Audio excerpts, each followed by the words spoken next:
అందరికీ నమస్కారం గురు. మేము మా చెరువు కోసం నీళ్లు పెట్టడానికి సుబాబుల తోటలోకి వెళ్తున్నాం. ఎవరో అడ్డీలు వేసేసారు నీళ్ళు రాకుండా. ఇప్పుడు ఆ అడ్డీలను పడగొట్టడమే మా ప్రథమ లక్ష్యం. మేము పడే ఇబ్బందులు బాధల్ని చూడండి. మేము వెళ్ళే మార్గంలో ఎలా ఉంటుందో. అడవి కంటే దారుణంగా ఉంది. చీమల దూరని చిట్టడవి, కాకుల దూరని కారడవి. ఏంటో ఏంటో రాసావా మన బతుకు.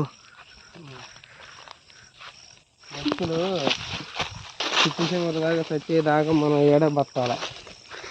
ఈ జీతగాళ్ళుగా మన ఈ బతుకేంటో బతుకులు మారమనిపిస్తుంది శివ. భగవంతుడు మనం చూడ్డంటావా చెప్పు. వీళ్ళు ఇచ్చే 15,000కి 16,000కి ఈ చూసే టైం పోయింది. ఈ పాములు పుట్ట చూడు శివ. ఏంటివి? హాయ్ ఫ్రెండ్స్, ఇది చూడండి మహాగంధం చెట్లు అంట. 15 ఏళ్ళకి ఒకసారి వస్తాయి ఇవి కొట్టుకుంటే. ఇలాంటి తోటలు మాకెందుకు ఇవ్వలేదు భగవంతుడా అని అనుకోని క్షణం ఉండదు ఇక్కడికి వచ్చిన ప్రతిసారి. చూడండి ఫ్రెండ్స్, నిండుగా రావాల్సిన బోధి చాలా తక్కువగా వస్తుంది. దీని గురించే మా ఓనర్లు దొబ్బుతున్నారు ఎల్లమని. ఇంకేం చేస్తాం, జీతాలు తీసుకుంటున్నాం కదా, వెళ్ళాల్సి వస్తుంది. ఇప్పుడు మేము పడే బాధలు అంతా ఇంత కాదు. వర్షాలు పడున్నాయి ఆఖరికి. ఇప్పుడేమో ఏదో పురుగు పడుతుందంట ఈ జలకి, ఈ సుబాబుల్లో నుంచి ఏదో దొద్దర్లు బొబ్బలు ఎన్నెన్నో వస్తాయి ఫ్రెండ్స్. అవి ఏమో వాళ్ళకి పట్టవు. వెళ్ళిపోండి అంటారు. ఉండదు, ఏమీ ఉండదు. ఈ బాధలు ఏంటి ఫ్రెండ్స్? ఈ బాధలు పోవంటారా? చెప్పండి ఫ్రెండ్స్, చెప్పండి. ఎన్ని బాధలు, ఎన్ని అవమానాలు. ఏదైనా పని లేట్ అయితే ఓనర్లు జీతం తీసుకోవట్లేదా అని దొబ్బుతున్నారు. ఇంట్లో వాళ్ళేమో టయానికి ఇళ్ళకి రావట్లేదు అంటారు. ఇంకా ఎదరెళ్ళి అబ్బాయికి పెళ్ళయింది, ఆ పిల్లోడు బాధ అయితే వర్ణాతీతం. ఒక అరగంట లేట్ అయితే నువ్వు ముంతాగటాకి వెళ్ళిపోయావా, దెంగి తాగటాకి వెళ్ళిపోయావా అంటుంది వాళ్ళ ఆవిడ. గొడవలు, బాధలు, ఇవన్నీ ఎలా ఫ్రెండ్స్ చెప్పండి మీరే. చూడండి ఫ్రెండ్స్, మీకు కనపడుతుంది కదా బురద రొచ్చుగా అయిపోయింది. ఇలా అయితే ఎలా తిరుగుతాం ఫ్రెండ్స్ మీరు చెప్పండి. ఇన్ని బాధలా. ఉదయాన్నే 3 గంటలకు మళ్ళీ ఫ్యాన్ సెట్లు వేయాలి ఆ చేపల గురించి. ఆ వీడియో రేపు మీకు పెడతాను ఫ్రెండ్స్. చూడండి ఇంత దారుణంగా బతుకుతున్నారని మీరు కూడా అంటారు. ఇంకా మా బాధ చూసి నెలకు ఒక 500 వేస్తూ ఉంటారు మీరు తిరిగి. కానీ మాకు అలాంటి డబ్బులు వద్దు ఫ్రెండ్స్. మేము కష్టపడి సంపాదించిందే మాకు ఉండాలి అంతే. చూడండి ఈ అడవి చూడండి, ఎటు తిరిగినా అడవి ఎలాగుంది. ఎవరన్నా తెలియని వాళ్ళు అయితే తప్పిపోతారు కూడా. ఒక 10 రోజులు బయటికి రాలేరు. అంత కారడవిలా ఉంటుంది. ఊరికి 10 కిలోమీటర్ల దూరం. చెట్లు చుట్టూ కమ్మేస్తాయి. ఎక్కడో నక్కల శబ్దం వినపడుతుంది. చాలా భయపడతాం. ఇదిగోండి ఫ్రెండ్స్ చూడండి. ఇదిగోండి ఫ్రెండ్స్ చూడండి. ఈ తూములకి ఈ కర్రలు, ఈ చెత్త చెదారం అంతా బట్టి ఇలా పెట్టి మమ్మల్ని ఇబ్బంది పెట్టడం తప్పితే ఏం లేదు ఫ్రెండ్స్. మా ఓడు చూడండి ఫ్రెండ్స్, ఇప్పుడు అది చేయడానికి ఎంత ఇబ్బంది పడతాడో చూడండి. మీ కళ్ళతో మీరే చూడండి. ఈ బాధల్ని యూట్యూబ్లో అన్నా పెడితే మా ఓనర్లు మీరన్నా తిట్టండి ఫ్రెండ్స్. మేము ఎలాగో తిట్టలేము ఇన్ని కష్టమైన పనులు అని. చూడండి. జాగ్రత్త శివ, కళ్ళు జాగ్రత్త. మనం ఏం చేస్తాం, జీతం తీసుకుంటున్నాం అంటారు శివ ఏమన్నా అంటే. అంతే మన బాధలో నాదుడికి కూడా తెలియదు. ఆ పరమేశ్వరుడు, ఆ పరంధాముడు, ఆ యేసు ప్రభు కూడా పట్టించుకోడు శివ మన బాధల్ని. చూడు ఇప్పుడు చూడండి ఫ్రెండ్స్, నీళ్ళు ఎక్కువగా వెళ్తున్నాయి. చూడండి, గమనించారా? ఈ బాధల్ని గమనించండి ఫ్రెండ్స్. పురుగులు పట్టడం స్టార్ట్ అయ్యాయి ఫ్రెండ్స్. నాకు దురద పట్టడం మొదలైంది. చాలా ఎక్కువగా దురద పడుతుంది. ఇప్పుడు మెడికల్ షాప్కి వెళ్ళి మళ్ళీ బిల్లలు తీసుకోవాలి. ఆ బిల్లలు కొనుక్కోవడానికి కూడా మా డబ్బులే ఫ్రెండ్స్. ఆ 15,000లోనే ఏదన్నా అంటే మీకు బాగా లేకపోతే మేము ఎక్కడ చూపిస్తాం, మాకేం సంబంధం అంటారు ఫ్రెండ్స్ ఓనర్లు. ఏంటి ఫ్రెండ్స్ ఇవి? ఎంత దూరం నడుస్తున్నాము. ఇప్పటికి 5 కిలోమీటర్ల దూరం నడుచుకుంటూ ఇంకెంత దూరం వెళ్ళాలి? ఇంకా 3 కిలోమీటర్లు వెళ్ళాలి. మళ్ళీ తిరిగి 8 కిలోమీటర్లు వెళ్ళాలి. మొత్తం 15 కిలోమీటర్లు ఫ్రెండ్స్. తప్పలదరా. ఈ బాధలు ఎప్పుడు పోతాయో.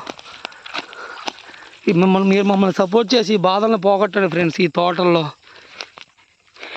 ఈ అడవుల్లో ఏ నక్కలు వస్తాయో తెలియదు. నక్క శబ్దాలు వినపడుతూ ఉంటాయి అప్పుడప్పుడు. కొన్ని జింకలు కనపడతాయి. మొన్న వచ్చినప్పుడు అయితే పెద్ద భారీ అనకొండ ఒకటి కనపడింది. ఇవన్నీ కూడా అమ్మో నా వల్ల అవ్వట్లేదు ఫ్రెండ్స్. అలసిపోతున్నాను, చెమట్లు కక్కుతున్నాను, నీరసపడిపోతున్నాను. అమ్మా ఒక తూము దగ్గరికి వచ్చాము. ఇక్కడ అనుకోకుండా ఉన్నంత చెత్త పేరుకుపోయింది ఫ్రెండ్స్. మొత్తం కర్రలే, అన్నీ ఎదురు బొంగులే. చూడండి, నేను అలసిపోయానని చెప్పి మొత్తం ఆ కుర్రవాడే తీస్తున్నాడు ఫ్రెండ్స్.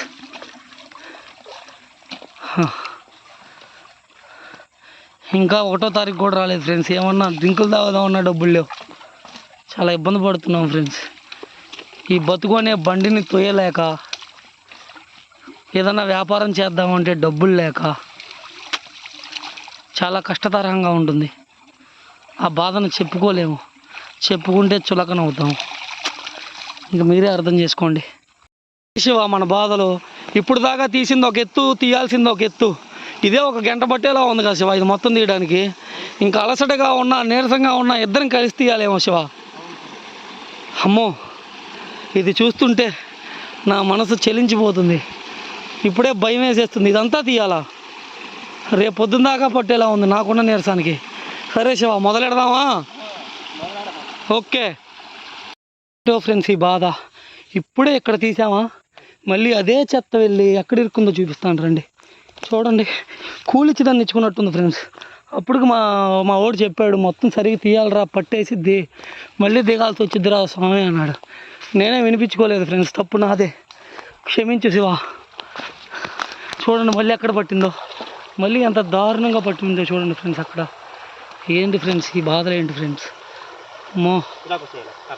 సరే ఫ్రెండ్స్, ఇది అయిపోయిన తర్వాత మళ్ళీ కలుస్తాను మిమ్మల్ని. ఇంకొక అరగంట పని ఉంటుంది ఇక్కడ. అమ్మా, చెత్తా చెదారం తీసిన తర్వాత గంగమ్మ తల్లి చూడండి ఎలా ఉరకలెత్తుతుందో. నీళ్ళు ఇలా వచ్చుంటే మాకు ఈ కష్టాలు తప్పే కాదు ఫ్రెండ్స్. ఈ మధ్యలో అడ్డాలు పడి నానా బాధలు పెడుతుంది ఫ్రెండ్స్ మమ్మల్ని. ఇంకా మా ప్రయాణం ఆగలేదు, ఇంకా ముందుకు సాగాలి. ఇంకొక 2-3 అడ్డీలు ఉన్నాయి ఫ్రెండ్స్, అవి తీయాలి. చూడండి గురు, మళ్ళీ ఇంకొక దగ్గర అడ్డుపడిపోయాయి. ఇలా ఖచ్చితంగా 10 నుంచి 12 దిక్కల్లో అడ్డుపడిపోయినాయి గురు. తీసిన దగ్గర మళ్ళీ చెత్త వచ్చి చేరుకుపోతుంది, మళ్ళీ తీస్తున్నాం, మళ్ళీ పడుతుంది. ఇలా ఎన్నిసార్లు అని తీయమంటారు మీరే చెప్పండి. మీరు ఏదో బిజినెస్కి ఓనర్ అయి ఉంటారు. ఇలా ఎప్పుడు ఎవరిని మీ కింద చేసే వాళ్ళని బాధించకండి. వాళ్ళు మనుషులేనని అర్థం చేసుకోండి. కనీసం గుర్తించండి చాలు, వాళ్ళు మనలాంటి మనుషులే కదా అని. దయించి వాళ్ళని బాధ పెట్టకండి. అందరూ నీళ్ళు చాలా తీయగా ఉంటాయి అంటారు, చూసి ఎలా ఉందో చెప్పు. ఎలా ఉన్నాయి శివ? ఎప్పుడు ఇలాంటి నీళ్ళు తాగితేనే ఆరోగ్యానికి మంచిది శివ. మనం మినరల్ నీళ్ళు లేకపోతే బాటిల్ కొనుక్కొని తాగుతున్నాం 5 రూపాయలు డబ్బులు ఇచ్చి. ఇలా మట్టి మలినాలు తాగిన నీళ్ళు చాలా శుద్ధంగా ఉంటాయి. మన పూర్వీకులు ఇవే తాగి 100 సంవత్సరాలు బతికారంట. మనం 100 సంవత్సరాలు బతకలేం. ఈ ఓనర్లు మనల్ని చంపేస్తారు 50 ఏళ్ళకే. తిరుగు ప్రయాణం చేయడానికి మేము సిద్ధంగా ఉన్నాం. వెళ్ళిపోయి చెరువు దగ్గర మళ్ళీ చెరువులో దిగి కొంచెం పనులు ఉన్నాయి గురు, అవి మీకు చెప్తే అర్థం కాదు. చూపించమంటే మీకు ఇంట్రెస్ట్ ఉండి చూపించమంటే ఒక్కసారి మీరు చేసే పని ఏంటో చెప్పండి చాలు. అంటే మేము రోజు మీకు వీడియోలు తీసి చక్కగా ఎప్పుడన్నా చేపలు పట్టినప్పుడు తింటాక బొచ్చులో, రాగండ్లో, రవ్వలో కావాలంటే చెప్పండి, ఖచ్చితంగా ఇద్దాం. సరేనా? చూడండి ఫ్రెండ్స్, నీళ్ళు మహాద్భుతంగా వెళ్తున్నాయి. ఇలా వెళ్తే మేము చేయాల్సిన పని రేపు ఉదయం కల్లా మా చెరువులు నిండిపోతాయి. అలా నిండిపోతేనే మంచిది ఫ్రెండ్స్. మళ్ళీ రేపు ఈ సుబాబు రైతులని, మొక్కజొన్న రైతులని అందరూ అడ్లేస్తూ ఉంటారు. మళ్ళీ రావాలి రోజు. ఇలా ఒక్కరోజు సాయంత్రంగా ఎవరో కదిలించకుండా వస్తే నీళ్ళు మాకు మళ్ళీ వచ్చే పని ఉండదు ఫ్రెండ్స్. చూడండి గురు, మా చెరువుకి వెళ్ళే దారిలో మొత్తం మునగతోటి, అంతా మునగతోటి. ఎప్పుడైనా కూరకు కావాలంటే రాత్రి కూడా తెలియకుండా కోసి పోతాడు. తిరిగితే తిడతారేమో, లేకపోతే ఆటికి డబ్బులు అడుగుతారు. భయం, ఎక్కడ డబ్బులు ఖర్చు అవుతాయా అని భయం. ఇది గురు మా చెరువుకి వెళ్ళే రోడ్డు. చూడండి ఎంత దారుణంగా ఉందో, గుంటలు. 3 రోజులకు ఒకసారి పంచర్ పడిద్ది. పంచర్కి డబ్బులు అడిగితే మాకేం సంబంధం అంటారు ఓనర్లు. కానీ పచ్చని గడ్డి అంతా చాలా ఆహ్లాదంగా ఉంటుంది గురు మా చెరువు దగ్గర. ఎంతో ఆనందంగా ఉంటుంది. మీకు ఎప్పుడైనా చూడాలనిపిస్తుంటే నాకు ఒక డిఎం చేయండి, తీసుకొస్తాను. ఛార్జీలు మాత్రం ఏ గురు, ఎందుకంటే మేము జీతకాలం కాబట్టి. ఇదిగోండి ఫ్రెండ్స్, చెరువుల దగ్గరికి వచ్చేసాం. చూడండి, ఇవే చెరువులు.